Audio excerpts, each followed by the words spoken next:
Hello and welcome to, well, it says on top right there, DELTARUNE chapters and or routes, as confirmed by Flowery, technically speaking, tier list maker. Now, while it's fresh in my mind, and while the fervor is still at its, it's not at its peak, but it's still at high compared to, the low periods between chapters, I wanted to make sure we get some of our thoughts on each chapter, on the latest chapter, and I had to make this tier list myself. Nobody has yet made a tier list of each route that actually includes the weird routes, and I said, you know what, well, if we're gonna make it ourselves, I may as well include the aborted weird routes, but I recognize that some people may not consider the aborted weird routes their own thing that's important, which is we don't know yet whether or what that is a thing yet. There are 3 save files. So it may be possible that you need to have a weird, an aborted weird, and a normal for completeness. I don't know. That's what we're going with right now. As always, spoilers for Deltarune, obviously. If you clicked on a tier list of Deltarune chapters, then you're gonna be surprised to find spoilers. I would hope not. Anyway. I didn't really know what to put for the tier list, because I don't think any of the chapters are really that bad. But I do have opinions of it. So I'm gonna be, and this is my preface, I'm gonna be intentionally harsher because I think otherwise it would be very boring for me to say, oh, it's got some problems, but it's all really good. I would just be doing that all the time, right? And I think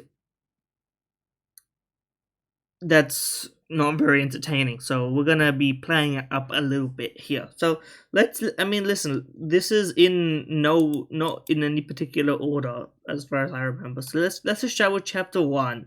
I think chapter 1, maybe I should change, has some issues to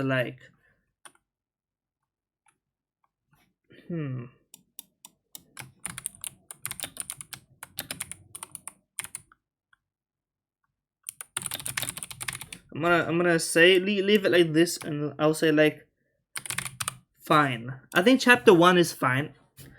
I think, listen, chapter 1, you have to remember I had played these as they came out because I was basically from Deltarune Undertale onwards, and I haven't put Undertale on here because I don't really think it's not fair at this point. Deltarune now is longer than Undertale is. I think maybe even with chapters 1 and 2 alone may be longer than Undertale, not counting some bonus extra stuff here and there. But definitely with chapters 3 and 4 and now 5, we're in the post Undertale length of game situation, with the multiple routes and everything. So, but also I think that Undertale replayability was outside of the routes, there was some stuff you could certainly get a little bit of secrets, and there were technically quite interesting different endings if you wanted to really mine the wells of content and so on and so forth. But anyway, we'll get to chapter 1. Let me get my actual thoughts out. I'm sort of stalling for time for while my brain generates thoughts. Chapter 1, we learn a little bit about a little bit, right? We don't actually get that much information, really. And chapter 1 also, it has, especially if you played, survey program era, that was peak, people were immediately on the train of, this is Gaster's game, right? If you remember, the game was, the save slots were green, and then the theorizing at that point was already started because deleting and swapping saves had the Gaster, sound text sounding, not literal audio sounds. What I mean to say is the atmospheric nature and the speaking patterns of Gaster, right? So that we at least know of, were attributed to a little bit of flavor text when you swapped and deleted saves and stuff like that. So we were already sort of at the mindset of this is Gaster's creation, stuff like that, right? But in terms of the game itself, it's not very complicated. The most, I think you can I think I'm tempted to put it up here because of the intro, but the thing is we don't know what the payoff is yet for that, right? They're gonna make a sequence. And the presentation coming from Undertale, you have to remember like where we are in the world, right? We had just all been continuing our Undertale psychosis for years and years, right?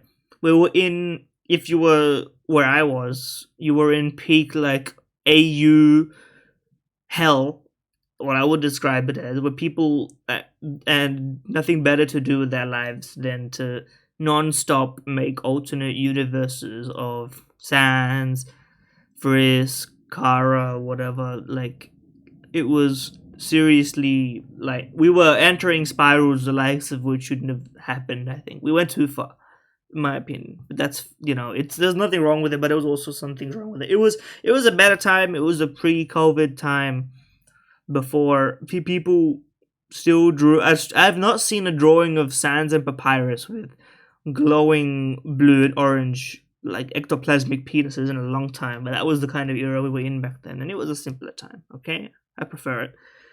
Not really. It was still pretty bad, but it was entertaining. Okay, that's the point I'm trying to make here.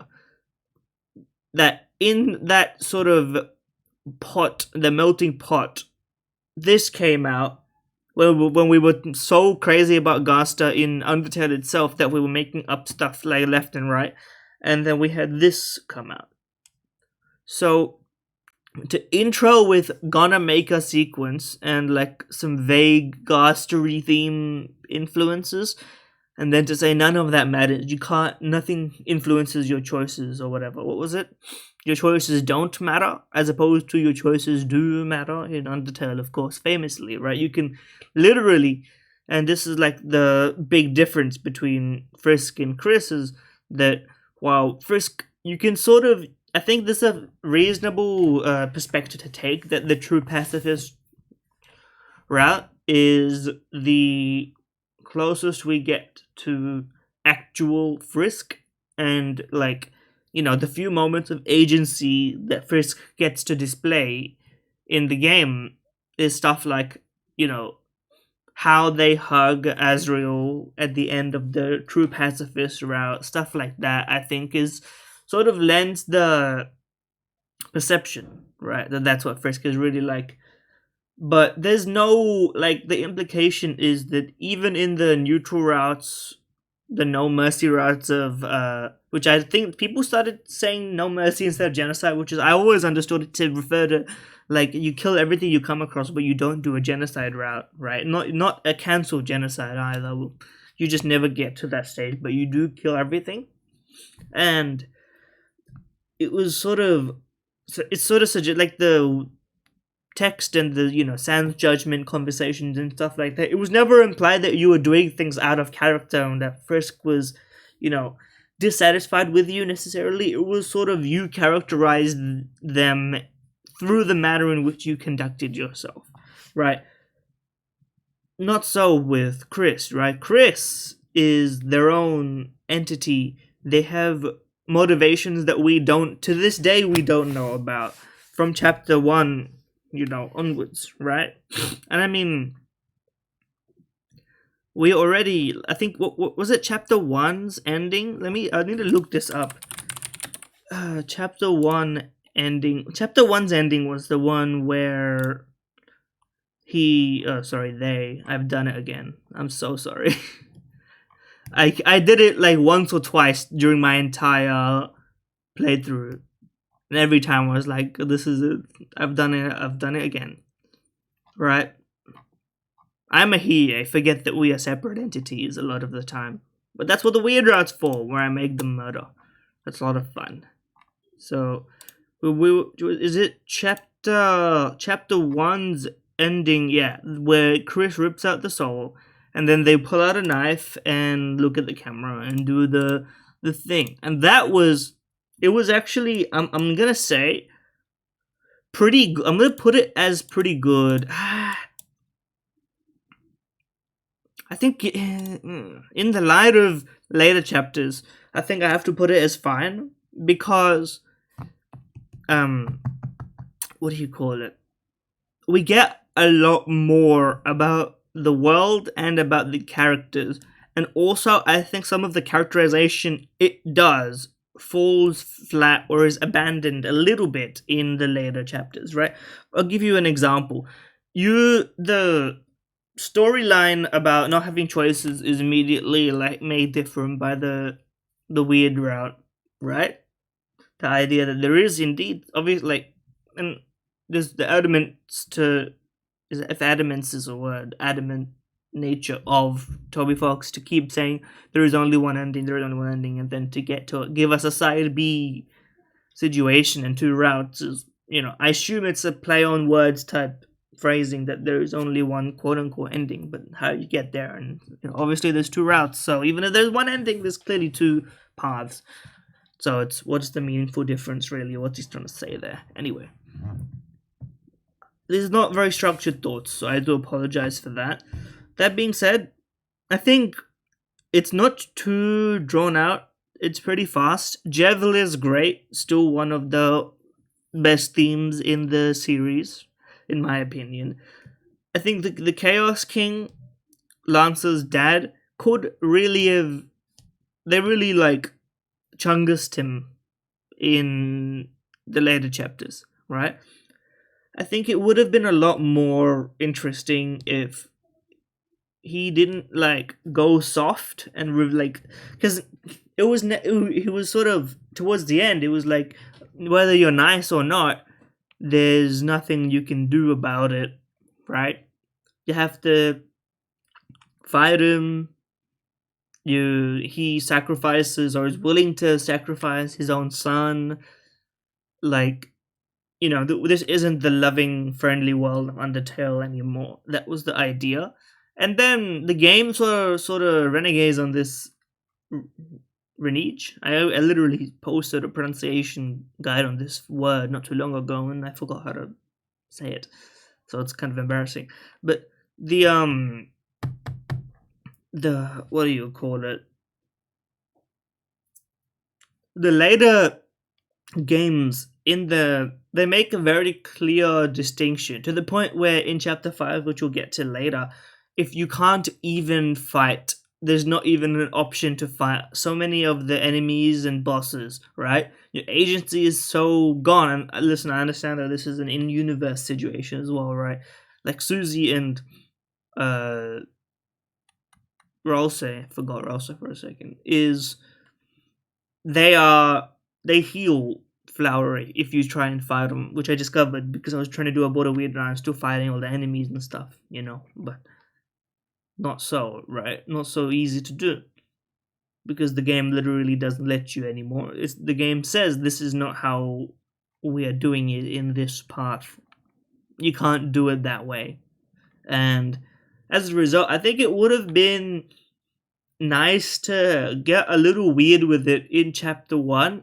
I understand that there's a thematic link to Noelle, which there's a lot to unpack there and that we couldn't really do it. But I think it would have, like, there's two quote-unquote two endings of like violent success or peaceful uprising success.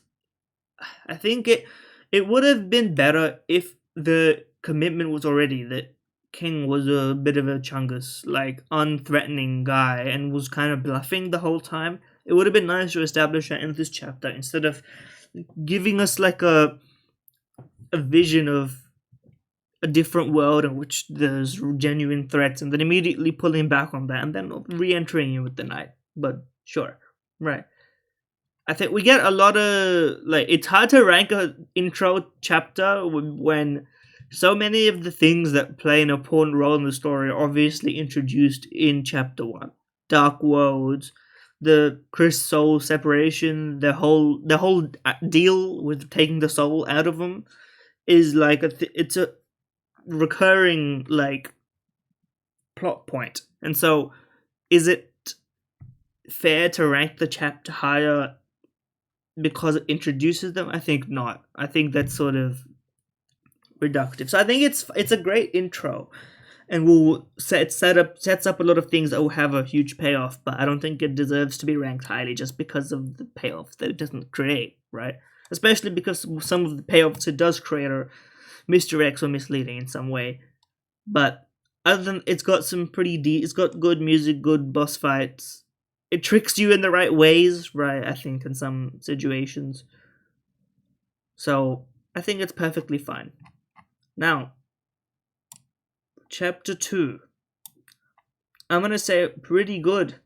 Pretty good. Queen is still one of the funniest characters, right? Like, I understand if you're not here for like the humor of the game, then I feel like you're in the wrong place. Even there are points in which I think jokes get tired as well. To be clear, like I'm not blindly laughing, but I do think that there's a like fun. There's a clear winner in terms of funny characters, and Queen is certainly for the run in the running in that situation. Flowery is up there as well for me now, right? Tenor is, sometimes hit, sometimes miss, but I think chapter 2 we get a dark world that presumably Chris didn't create, as far as we know. We get Noel, which is a whole thing, like the holiday dreamer history, the death situation. A lot of breadcrumbs are laid in chapter 2 that get paid off later, right? Still to this day, some of them not paid off, of course, right? We're waiting on the death thing, which is clearly a big part of the story. And people who are complaining, I think a lot of people in chapter 5, they theorize themselves into a mess, trying to expect like Gaster friend deaths amalgamate craziness, and instead it was a calm before the storm situation, which was sort of in the indication. But anyway, we'll get to that when we get to chapter 5. In any case, I think chapter 2, it has Spamton and Queen, and I think Spamton alone makes this chapter really good. The reason I'm not putting it as the best is probably because I'm putting the weird route one at the best. That's a spoiler, right? I think I should just do it now. I think I'll put Aborted Weird Route is pretty good as well. I don't think it's actually bad because I think the first sequence of the weird route, you're supposed to understand it as like up until the point where you can't do it, you're just having your own time, and then especially if you've played the normal one before, which I presume you either have or you at least have an idea that what you're doing is off the main path of the game, right? You will get the feeling that what you're doing is breaking the game in some way, that you're discovering a secret, that you're not doing what these characters expect can happen or what they want, right? And it's all sort of fun in games. Like, at the beginning, it doesn't really make a difference, right?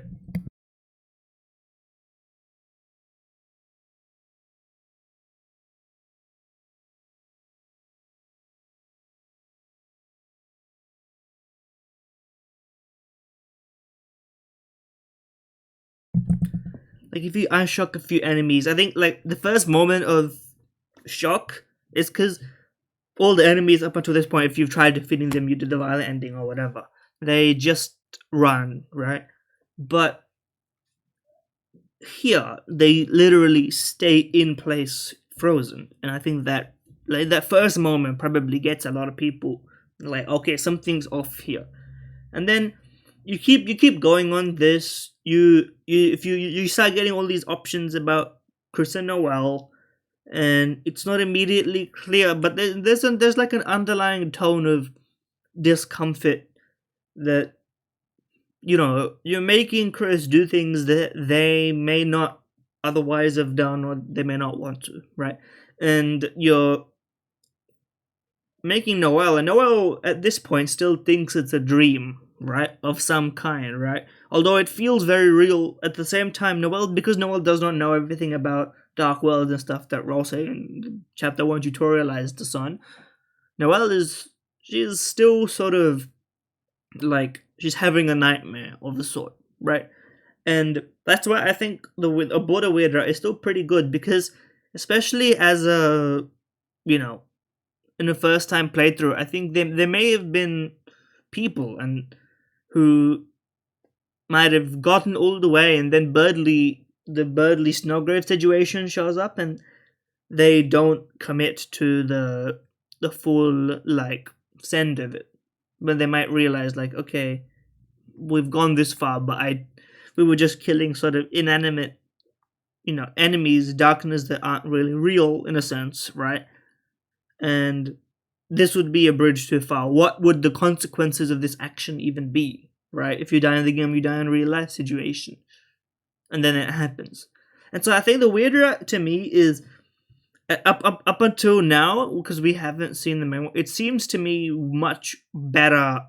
It's much more engaging as a story to me personally, because especially, and this is like my personal gripe, and we'll get into this more and more as we discuss all the weird routes, which I think are pretty much like universally the best, is the idea that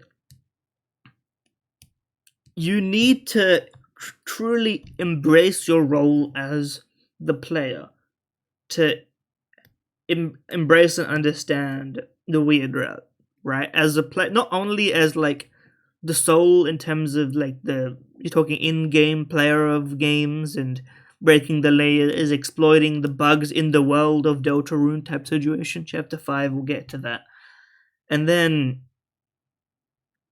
you also need to embrace it from the outside. Like there's something that I find, like I don't besmirch people for doing this, but I find it like a little bit of a shame, and or like I personally view it a little embarrassing, but I understand it, right? Is when people play the weird route or even genocide in Undertale, and then they don't even attempt to enjoy it, or take the role of the villain that they understand that the game is positioning them in. A lot of like, if you're playing the weird route or the genocide and Undertale regretfully, I think that you've sort of missed an extra element which really allows you to enjoy the game. And that's not to say you can't also feel like horrified and feel the emotions that the game is obviously trying to make you feel bad for killing all of these, characters, right? Like Sans and Genocide, right? It's just because you can, you have to. That kind of meta element of making fun of, not making fun of, but calling to attention, like the completionist mindset and exploring everything even at the expense of these characters or whatever, right?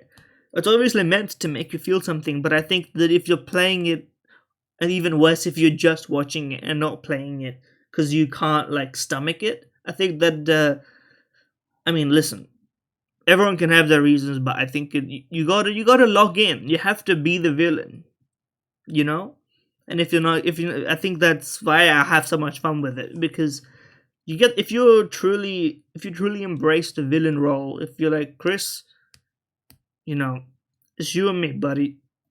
I'm not stuck in here with you. You're stuck in here with me. We are going to ruin your life, right? And then the game takes on a much different turn. Then you can like truly enjoy like the tone of the game, in my opinion, right?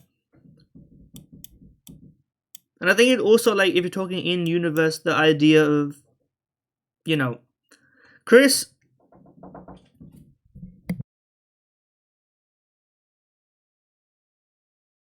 clearly has some sort of like feelings of some kind, past, present, and future, for a lot of characters in the game, right? Which we sort of get the idea of. Obviously, they like Susie, and it's implied by the way that they are sort of cagey about the Susie Noel relationship and how they like mutter or mumble some lines, dialogue lines that you choose.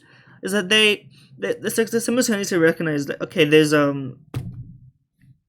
like happiness for Susie and Noel, but also, I like Susie, and I'm not so sure about giving that one away, right? But also Chris is terrible at letting people know what they think or feel, because they don't be saying that much. So that there's also like clearly there was some past like feelings or intermingling of some kind between Chris and Noel. In chapter 5 we get to see them, they always get to the photos of them and Noel in the like holiday scrapbook festival scrapbook and they close it. Then there's the reference to them, going on the Ferris wheels together in the past.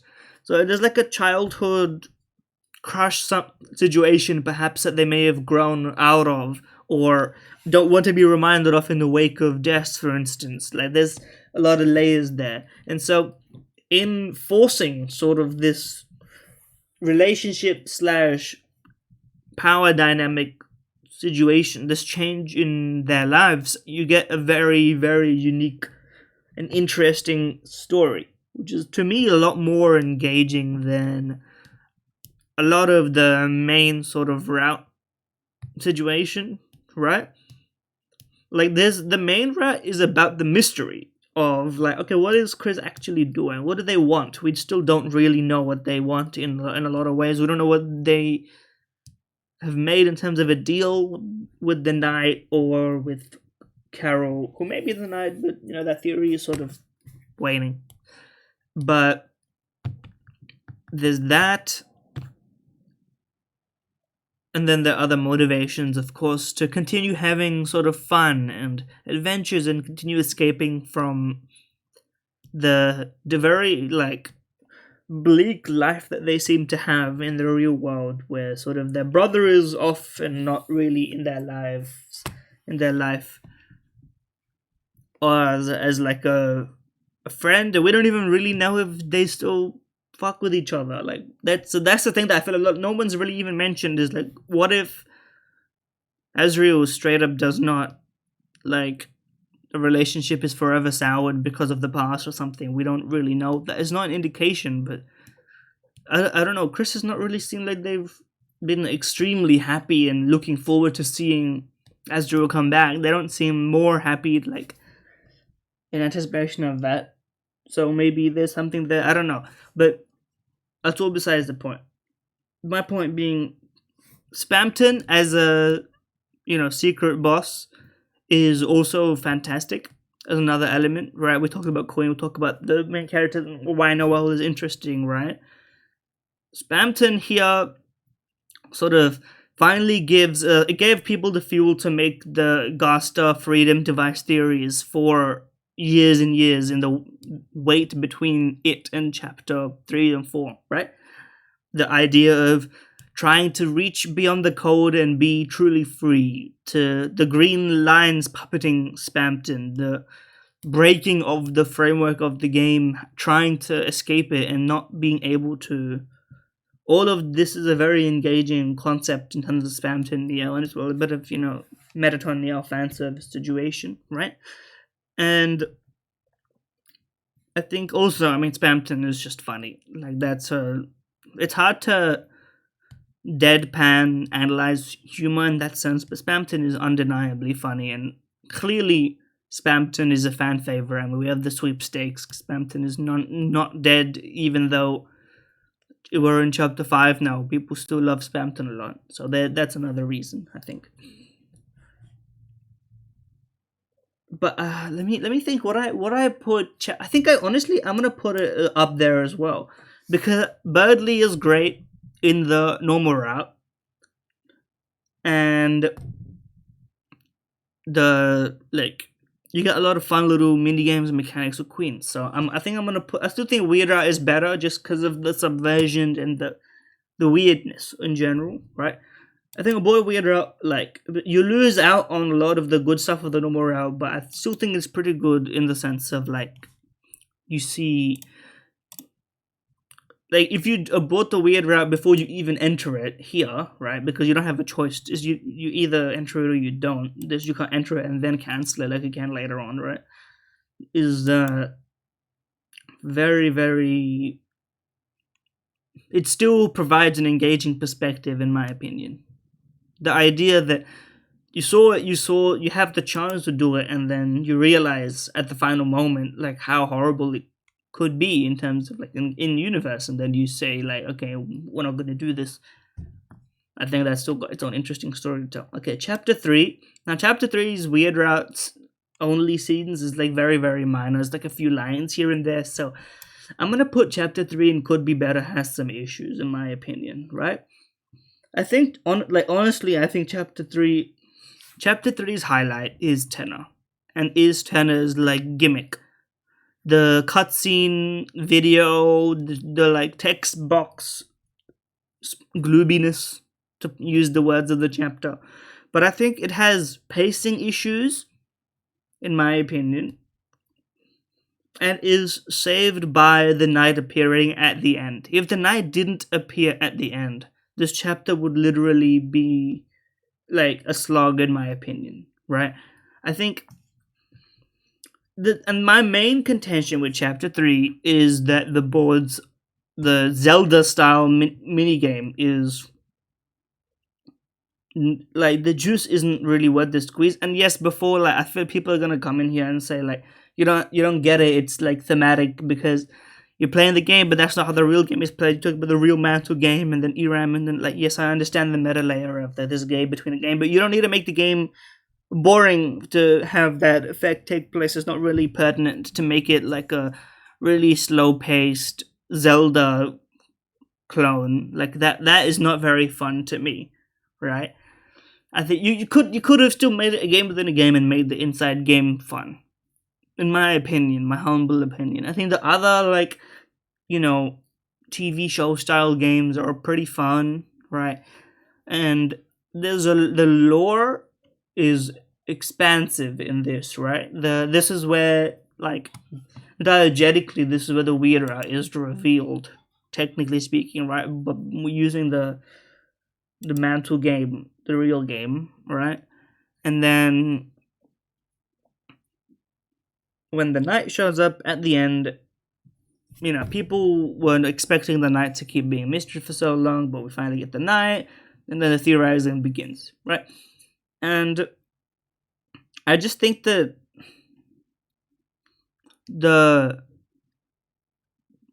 it would be a shame, or it wouldn't be correct to rank it highly because of the hype moments that it has, and then miss out on like being like, if I'm fair, I think it was it's still good, trust me. I think like I'm being intentionally harsher on it because otherwise this would be a very boring video, but I like that being said, I do still think that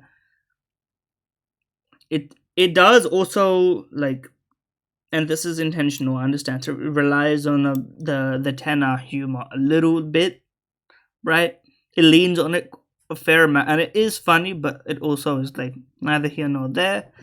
Also, this is my personal gripe. It said at the beginning that your score on the board doesn't matter, but that's my fault. I should have believed that the scores do matter, because Tubby fucks that motherfucker obviously lied to you at the beginning when saying that there's only one ending. Even if that may be true, doesn't the path you take to get there matters. I should have S-ranked it to get the thing I had to do a replay, which also pissed me off a little bit more, but that's my problem. But then again, this is my tier list, so deal with it. The night is great. It's perfect timing. We get a lot of. This is where we finally get the reveal that Chris is not the knight, but that they have some sort of handshake situation. Or now maybe we have this fusion theory, which we'll get into, right? But I don't think it saves the chapter by any means, right? And I also think that there's like a not that much for the promises of the chapter, right? Like, it feels sort of chapter 3 maybe we get a bit more serious, and it does have, there's like a segment of seriousness where Tenor talks about the family falling apart, and clearly there's undertones of like, December gets mentioned and the family's sort of collapsing gets mentioned, but it's all fairly in passing, and even the moment where it's given its time to sit with you is still pretty slow. I think they could have gone a little bit tougher and a little bit more on the nose with it. I think that it would have made it hit a little bit harder. We're still sort of understand we have Asgore now, so maybe that's we're waiting for it a little bit later, and also that Tanner's perspective is like limited in scope, right? But I feel like we already had a fairly like it was equally as vague, maybe a little bit more explicit, but still equally as vague as what we already had in terms of things are falling apart in the house. So there's that as well, right? And also, like it was a little too gimmicky, but then again, that's sort of the point. I get like you can hand wave a lot of the criticisms by saying that's the point of the thing, but at some point you sort of have to be like, okay, but you could have done it better still. So that's I'm putting it here just because I think it's I do honestly think it may be the worst chapter from start to finish, but the like it's undeniable that the night is one of the best moments in the game, and that the game within a game aspect is very well done. I just wish the game was more fun, but then like you know maybe that's not fair. Maybe that what it's my video, so whatever. Chapter 4 regular, pretty good, pretty good. Gerson carries this again as a sort of similar issue of being a little bit slow and drawn out, and it's a Susie episode where Susie gets her like characterization through Gerson, right? And I think it's pretty good. I don't think it's as good as chapter 2 in terms of like I think it's very beautiful and it has a lot of great music. But I don't know, it doesn't feel like a lot actually happens in chapter 4, even though a fair amount does happen, right? I don't know. Let me double check something because I feel like I'm talking out of my ass, but also that this is pretty true. We have the Light World segment, which is like very. We get a bit of December finally, right? But then I think that characterization is pretty good, right? Basically, like in general, there's not that many. The only issue I have with it is there's a little bit of pacing, and there's a little bit of like this is the start of the role say like falling apart at the prophecy, and the prophecy as well is huge in the sense that the thing that we've been talking about this whole time, we finally get to actually see it, and then like experience the way that Rose interacts with the prophecy, which is still a little bit of a mystery to us even now, like what Rose is, right? So all that stuff is great. I just think it's a little long, right? And also, dare I say it, the nature of the like the like old man statue fight is sort of, dare I say, they could, whatever they were trying to do with it, it was sort of unnecessary, right? And I also think that it was very. I think like on first play, you're really hyped by the Titans and the ending of it, but it takes a lot of the bite out of the story when we can just defeat a Titan, and also that apparently Susie and Gerson combined have enough power to just chuck hammers and rude busters at the shield of the Titan to break it. Like it feels like it doesn't have the punch, you know? The roaring, I'm not so scared of the roaring anymore of the Titan if we defeated a Titan. You know, I feel like I could handle it now. So I think like some of the dramatic tension is lifted a little bit in my opinion, right? But maybe like 1,000 Titans would be a little bit much. Right? That could be something. But I think it's hype at first, and then later on, you just when you think about it a little bit, it's sort of, you know, neither here nor there. Now I'm gonna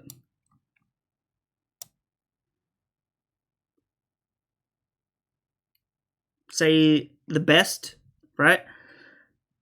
I understand I'm biased, of course, but I think that the issues of pacing and stuff are still there. But it is like blown out of the water by just the overworld scene, right?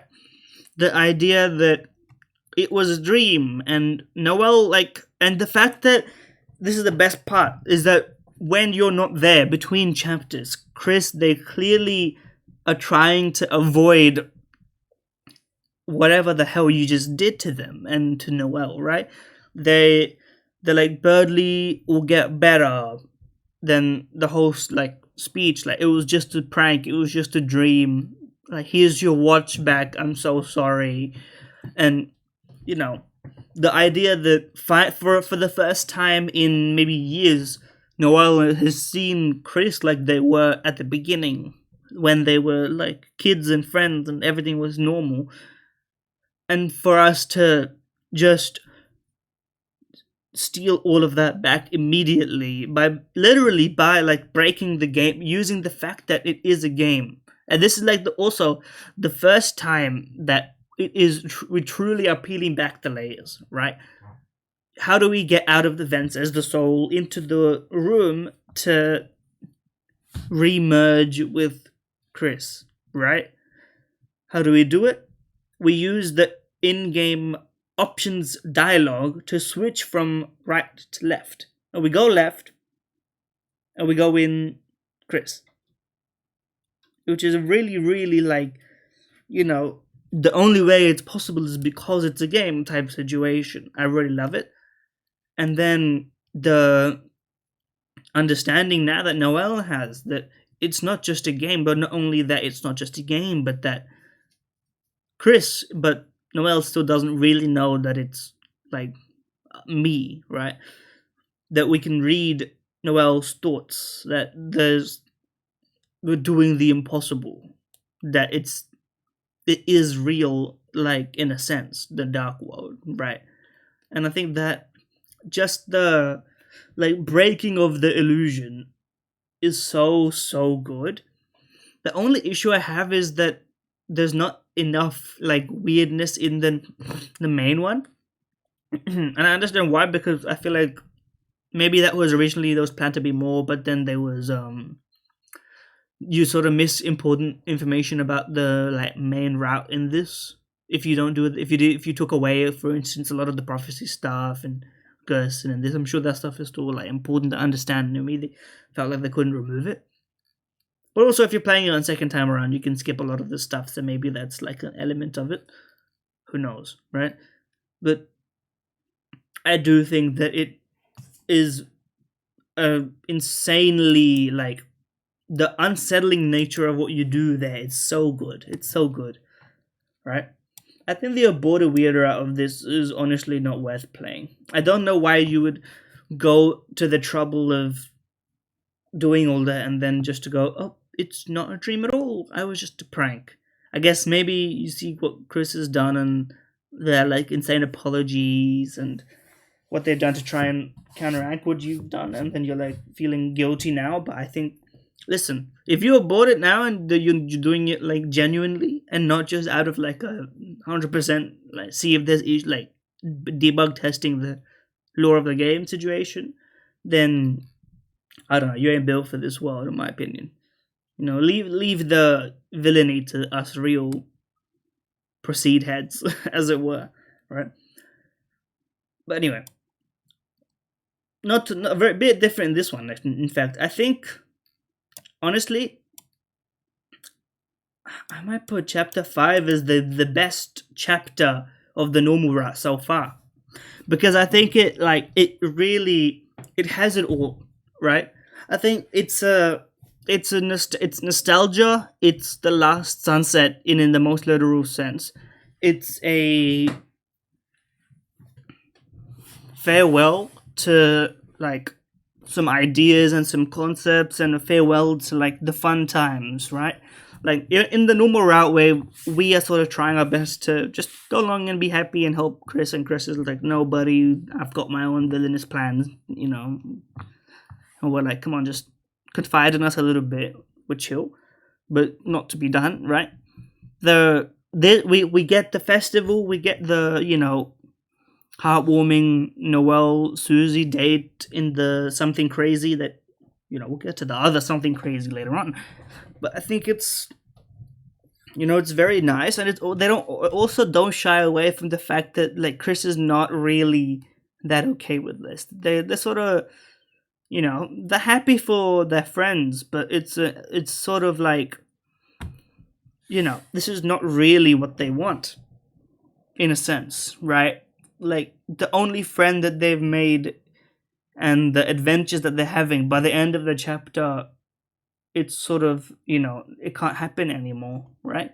That it's gotten too serious, that now they need to involve Noel, they need to put an end to the capricious reverie, as Flowery puts it, right?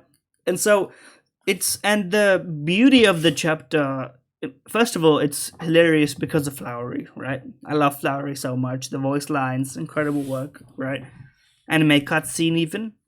The seven flowers is like a such an obvious like thing that didn't get done that much in the original Undertale like universe, that we've been guessing at their characters based on tidbits for a long time, and now we get an interpretation, right?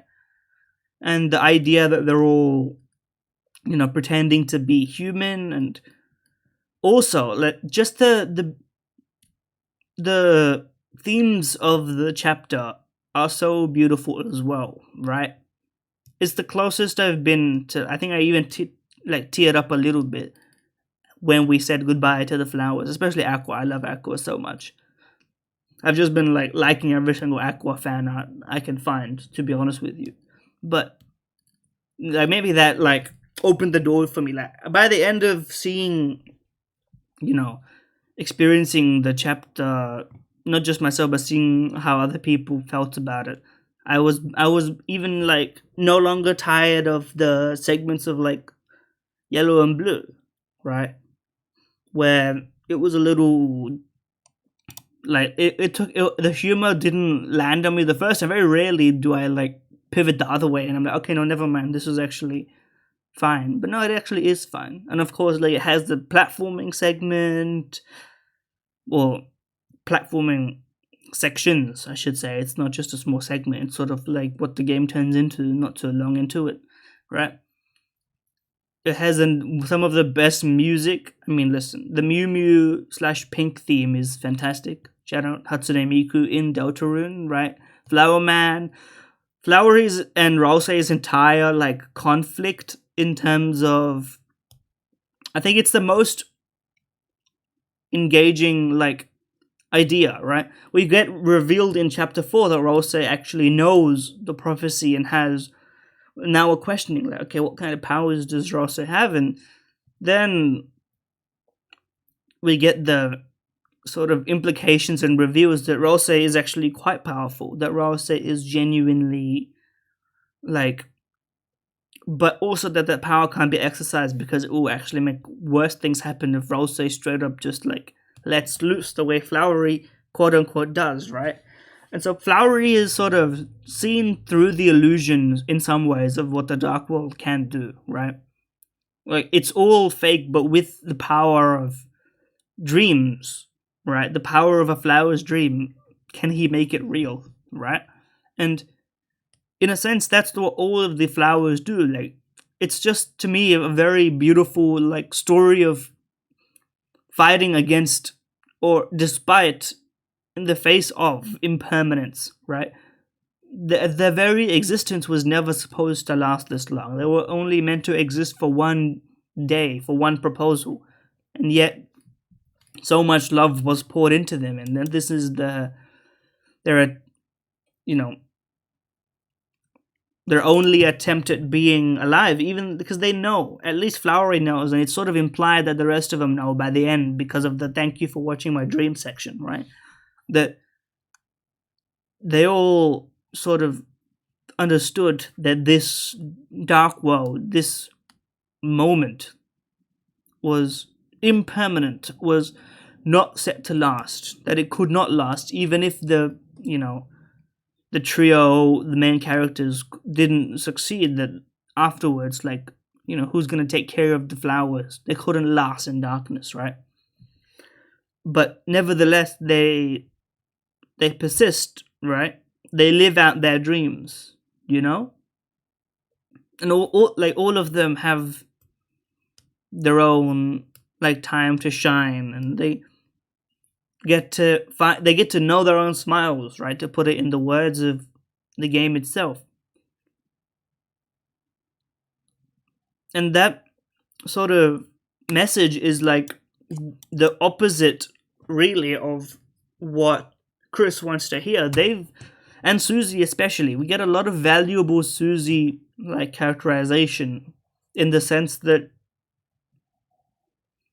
in the last chapter, Susie finally has the confidence to, you know, step out of her comfort zone a little bit, do things, be herself, but she also, like, being very new to this, is still very much hiding away from reality in many ways, right? She sees, and in a very tragic closing scene, that Castletown is her home, that her home is like an imagined closet in a way, right? It's like the imaginary world inside the closet. And both Chris and Susie are sort of still chasing these like dreams, in a sense, right? And like both of them have slightly different visions of like why this is, right? Like Chris, they want to keep having these adventures, they want to, and like Susie does as well. But for Susie, it's not just that, it's also like literally better than home, in a sense, to the point that she would effectively be sleeping on the floor and eating food that doesn't exist, you know, because the food in the dark world is not like real, right? So like the fact that you would go to all these lengths to escape, in not maybe escape is like, people use escapism, I think it's like it's something slightly different. It's like turning a blind eye to the truth. The idea, like, yeah, okay, you can have these like escapes, but you can't do it forever, right? You have to wake up from the dream. And by the end, like Susie, well, like in some sense, has woken up from the dream like by force, right? Susie is like, okay, we can't keep doing this anymore. They've done too much, real harm has occurred. Like in the previous chapters, like, okay, the knight shows up and does do some kidnapping here and there, but Susie is still sort of like, you know, pushing that to the side, like it'll get resolved or whatever. But then you get here finally, Asgore gets taken, and we get to see that the knight is genuinely, there's nothing that can be done, at least for us, and that puts an end to the dream. It's so thematically aligned, in my opinion, right?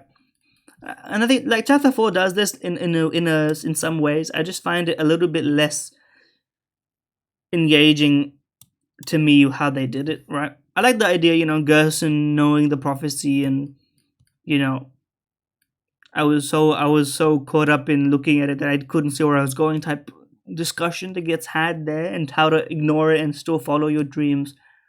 But I just think it's placed so appropriately in the overall stories of the characters and the game, this chapter, right? Like, we can't run anymore. And then the extra, like, outside layer in the real, like, Earth world of telling the stories of the 6 souls, and then saying goodbye to that as well, you know? Like, the final line that you get to interact with Flowery. Flowery says, like, we've had our nostalgia, it's time to move on. Like, that's like it's speaking out of the screen at you, in a sense, right? I think it's very beautiful, in my opinion. And then we get to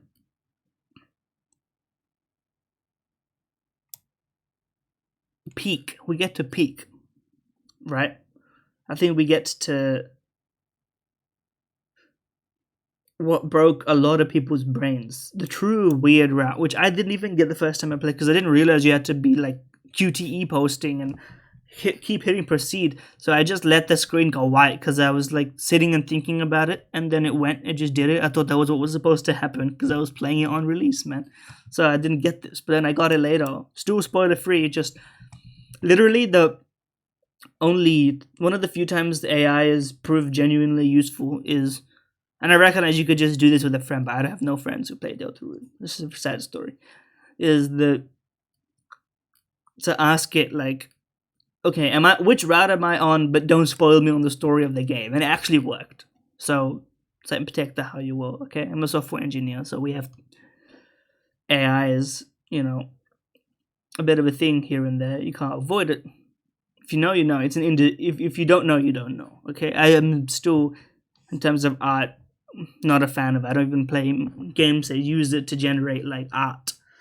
But code, listen, code can be art, but I've never typed any art code. So let's just say I'm not concerned about it. Okay, so that being said, weird route here. I mean, very simple. Everything is different. Chris literally refuses to cooperate to the point where we have to force them to do it, get out of bed and go to see Noel, right? We're forced to proceed. We can't even say stop after. The only way we can stop is if we abort it by not proceeding further, right? But we are forced to at least drown a little bit, right? We've pushed Noel so far that you can see, like, and this is the clearest, like, contrast moment the game displays for us, right? Is like, there is this idea that Noel has this sort of detachment and is maybe like feeling isolated, feeling suicidal in this sense, right? And has been looking to run away, to escape. And in the normal route, it gets fulfilled because, this relationship with Susie is let her realize that there are things that she can live for and that she doesn't just have to be, doing the motions in life. That there is something to actually look forward to, right?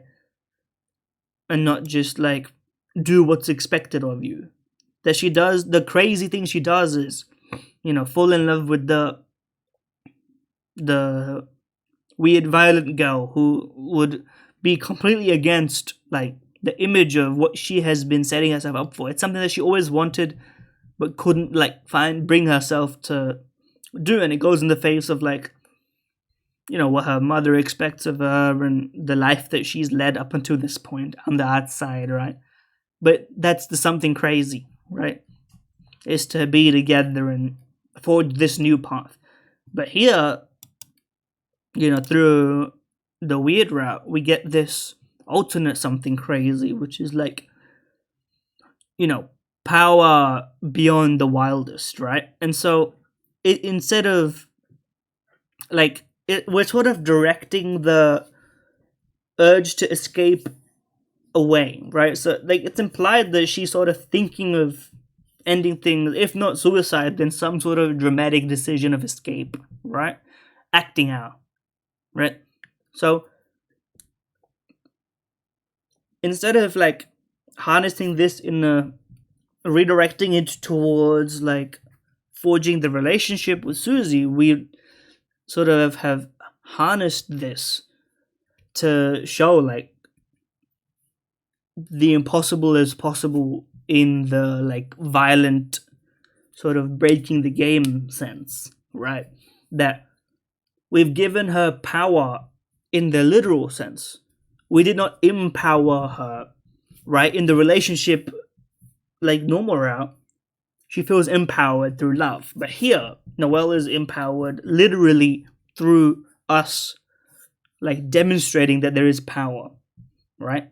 And then the entire lake scene, the fact that you literally are like breaking through the framework of the game itself. Chapter 7, Side B. The implication through the sprites as well that it is actually working, right? That like because like we live in this, constructed hometown weirdness is going on. We don't even know the nature of the world that exists in Deltarune, right? To the fullest extent, there is actually some, through the willpower and the like will we enforce as the player, we've actually managed to break it.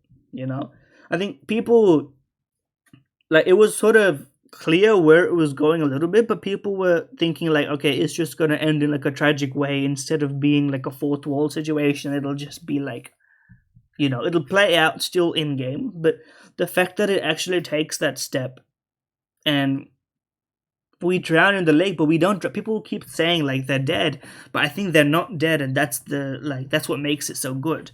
Or that if they're dead, it's not in the way that, like, it's not a normal kind of death, right? They've actually broken through, in a sense, right? And that's the most terrifying thing, in my opinion, and what makes it so interesting, is that what does it mean to be on the other side of that, right? Like, if you were, delusional and you tried to drown both Chris and Noel, both like proceeding, with my help, to drown in the lake, right?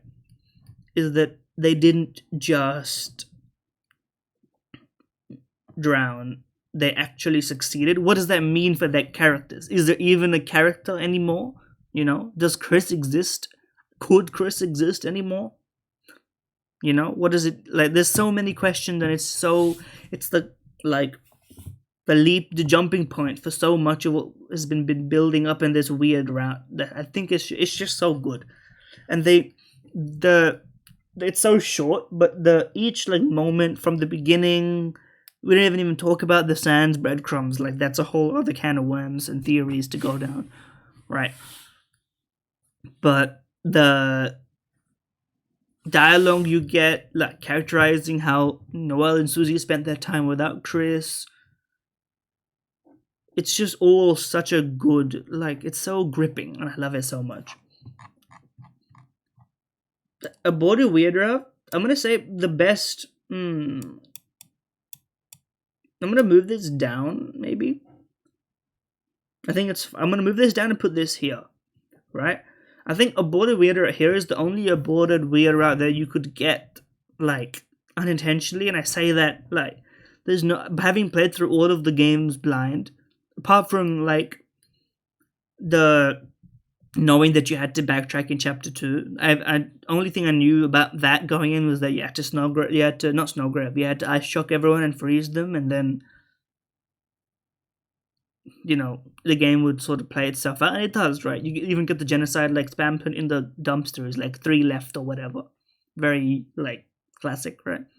And it's pretty impossible to abort the weird route in chapter 4. Like, which choices you need to make. It's very clear, but here, like, it's very, like, and there's even like a unique set of cutscenes, and the implication being that to get through to the other side, you need so much will to literally, like, break through what is possible. And if you even falter for a second, then the, like, game logic, quote unquote, course corrects, right? But there's a lot of questions left in this route. I think it's not thematically appropriate, in the sense that, like, it's more thematically appropriate now that I think about it, right? That you can't violence defeat a lot of the enemies and bosses in chapter 5 because the game is course corrected. You are not that's not how it's supposed to go. And so the game literally prevents you from doing that in a lot of ways. Right. So, but it leaves the interesting question of what does this mean for the ending? What uniqueness does this story have to tell? And so I still think it's at least worth playing, in my opinion, right?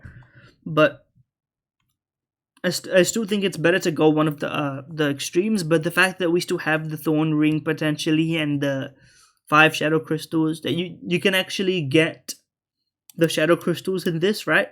If you go this weird route, you can't get the 5th Shadow Crystal. You just go straight to the other side. What does that mean, right?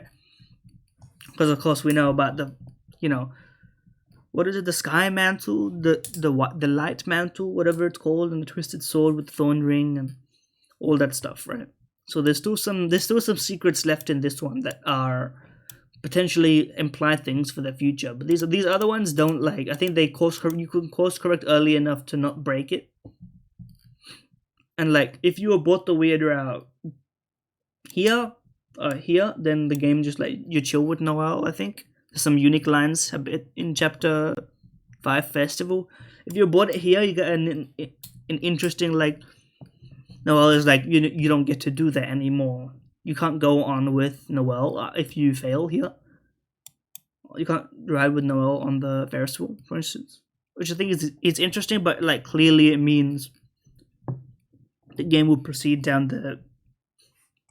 the determined path, right, of the main route.